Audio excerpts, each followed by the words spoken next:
Let's take a look at the concept of compensatory time.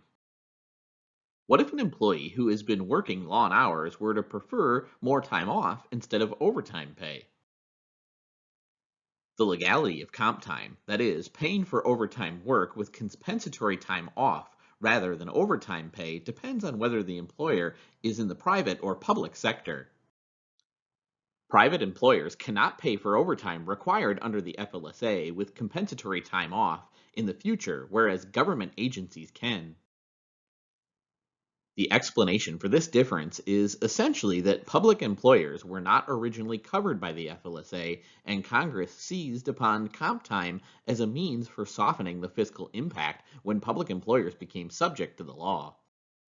The ability of public employers to provide comp time in lieu of cash payment for overtime work is subject to certain standards.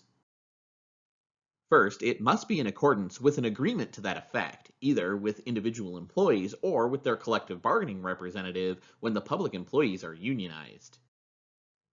For most public employees, the maximum amount of comp time that can be banked is capped at 240 hours. Any additional overtime must be paid in cash. Public employees have the right to use their accrued comp time within a reasonable period after making that request, but not in taking the compensatory time off would unduly disrupt operations of the public agency.